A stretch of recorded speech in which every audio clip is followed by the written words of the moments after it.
Hi guys, welcome back to be confident with Maria. So आज का जो topic है वो थोड़ा सीरियस टॉपिक है कुछ लोगों के लिए, स्पेशली उन लोगों के लिए जो काफ़ी सीरियस रिलेशनशिप में रहे हैं और उनका ब्रेकअप हो गया किसी भी वजह से, ठीक है। और आप भी अगर उनमें से एक हैं और आप उस रिलेशनशिप से मूव ऑन नहीं कर पा रहे हैं, तो आज मैं आपको 3 ऐसी टिप दूंगी जो अगर आप फॉलो करो, जिसे आप समझ जाओ, तो आप आसानी से उस रिलेशनशिप के से मूव ऑन कर सकते हो, ठीक है। तो before starting the video don't forget to like, share and subscribe and drop a comment. और अगर आपको मेरी कोई भी टिप हेल्पफुल हुई है या आपको लगता है कि ये हेल्पफुल है या आप कोई पॉइंट ऐड ऑन करना चाहते हैं, then please drop a comment for that. Okay, so let's start the video. So tip number 1 is keep yourself busy. जो देखिए, याद आपको किसी की क्यों आती है? जब आप खाली होते हो ना, तब स्पेशली बहुत ज़्यादा किसी की याद आती है। तो अपने आप को इतना बिजी कर लो कि आपको किसी की याद आए ही ना, ठीक है। मतलब अपना कोई भी चीज़ करो। अगर आप फ्री हो, आपको लग रहा है कि मैं बहुत ज़्यादा फ्री हूँ, या ऑफिस से आने के बाद आपको काफ़ी टाइम मिल रहा है, तो फिर आप किसी चीज़ में बिजी कर लो अपने आप को। कोई और कोर्स कर लो, किसी के साथ घूमने चले जाओ, फ्रेंड्स के साथ चले जाओ, या फैमिली के साथ टाइम स्पेंड कर लो। मतलब अपने आप को इतना बिजी कर लो कि रात में जब आप सो तो आपको फौरन नींद आ जाए, उसकी याद बिल्कुल ना आए, आपको नींद आ जाए, आप इतना थक जाओ, ठीक है। देखो, इनिशियल, अब मैं ये नहीं कह रही कि आपको ये लाइफ लॉन्ग करना पड़ेगा, कुछ टाइम करना पड़ेगा, क्योंकि स्टार्टिंग में आपको ज़्यादा डिफिकल्टी होती है। अगर आपका फ्रेश ताज़ा ब्रेकअप हुआ है और आप मूव ऑन नहीं कर पा रहे हो, तो इनिशियल डेज में आपको यही कर रहे हैं कि आप अपने आप को बहुत ही ज़्यादा बिजी कर लो ताकि आपको उसकी याद ना आए, ठीक है। Tip number 2 is that it is very important tip, okay, which is no contact with your ex. अपने एक्स से कोई भी कांटेक्ट नहीं रखना है आपको, ना उसकी कोई फोटो आपको अपने पास रखना है, ना कोई वीडियो, सोशल मीडिया पे सब जगह ब्लॉक मारो, बिल्कुल कोई कनेक्शन नहीं रखना, ज़ीरो कनेक्शन। अगर आप सीरियसली मूव ऑन करना चाहते हो तो आपको ज़ीरो कनेक्शन रखना है बिल्कुल उसको, क्योंकि अगर आप बार बार उसकी फ़ोटोज़ वीडियोज़ देखते रहोगे तो फिर आप मूव ऑन, आपकी वो चीज़ हील नहीं कर पाएगी। देखो, कोई ज़ख्म होता है, उसको हील करने के लिए उसमें बार बार मरहम लगा के उसको ठीक करना पड़ता है, ठीक है। तो समझ लो ये आपका मरहम का टाइम है कि आप उसके से बिल्कुल नो कांटेक्ट रखो। अगर आप बार बार उसे देखते रहोगे तो एक तरीके से आप अपने जख्म पे नमक छिड़कते रहोगे, क्योंकि फिर वो आपको याद आती रहेगी उसकी यादें, ठीक है। तो नो कांटेक्ट, कुछ भी नहीं रखना, कुछ भी याद आ रही है अगर, तो मैंने कहा बिजी कर लो, बिल्कुल भी उसे याद मत करो, ठीक है। बिल्कुल भी एक फोटो हर जगह से सब कुछ डिलीट कर दो, ठीक है। And then comes the last tip which is remember that time will heal everything, ठीक है।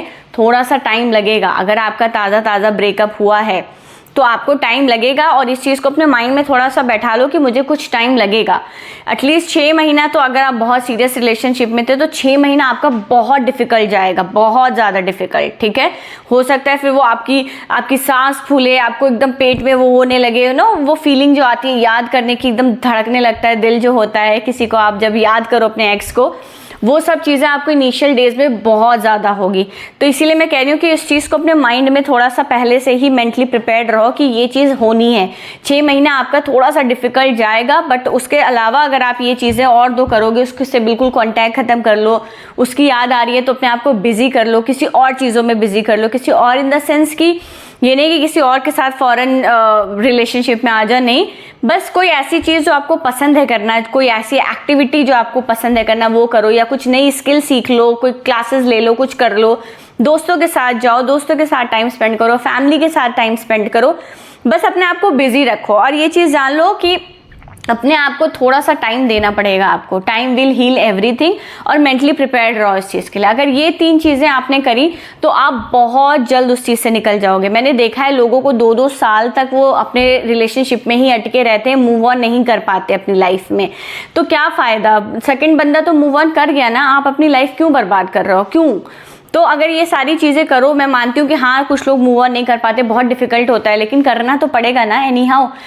कई बार ऐसा होता है कि आपके जो बहुत हमारे करीबी होते हैं वो भी ख़त्म हो जाते हैं, चले जाते हैं, आपसे बिछड़ जाते हैं, लेकिन फिर क्या आप मतलब आपको मूव ऑन करना पड़ता है ना अपनी लाइफ में, अपनी फैमिली के लिए, अपने बच्चों के लिए, अपनी बीवी के लिए, सबके लिए। तो वही चीज़ को यकीन करो, मानो कि हाँ एक टाइम ऐसा भी आता है कि आपको इस चीज़ से भी हील ऑन करना पड़ेगा। अगर आपने अपने आप को टाइम दिया तो आप बहुत आसानी से उस चीज़ से निकल सकते हो, वरना आप साल 2 साल तक अटके रहोगे उसी चीज़ में। तो इसमें सबसे इंपॉर्टेंट टिप वही है कि तीनों बहुत इंपॉर्टेंट टिप है, मैंने इसीलिए एकदम छाट के 3 निकाली हैं, ठीक है। और तीनों बहुत इंपॉर्टेंट है, फर्स्ट एंड सेकंड तो बहुत ही ज़्यादा इंपॉर्टेंट है कि बिल्कुल कांटेक्ट मत रखो और अपने आप को बिजी कर लो। अगर आपने ये 3 चीज़ें करी ना तो आप बहुत जल्दी उस चीज़ से हील हो जाओगे, ठीक है। तो मेरे भाई बहनों, इस मेरी बात को मानो, अपने आप को थोड़ा टाइम दो, ठीक है। और ज़्यादा परेशान नहीं होना, सबकी लाइफ में ये एक स्टेज आता है एक बार, ठीक है। हर किसी को उसका पार्टनर नहीं मिल पाता है, सबको अलग होना पड़ता है एक टाइम पे। तो उस चीज़ को थोड़ा सा लाइटली लो, अगर नहीं ले पा रहे हो तो कोशिश करो, अपने आप को मोटिवेट रखो, अपने माइंड को चैलेंज करो कि मैं कर सकती हूँ या कर सकता हूँ, और आप कर लोगे उसे, ठीक है। सो ये था इस वीडियो के बारे में, और बहुत इंपॉर्टेंट 3 पॉइंट्स मैंने इसमें डिस्कस किए हैं, ठीक है। और अगर आपके पास भी कोई पॉइंट है जो आप ऐड ऑन करना चाहते हो तो प्लीज़ आप भी ऐड ऑन करना, कमेंट में ज़रूर डालना, ठीक है। See you in the next video, don't forget to like, share and subscribe and drop a comment. Bye, take care.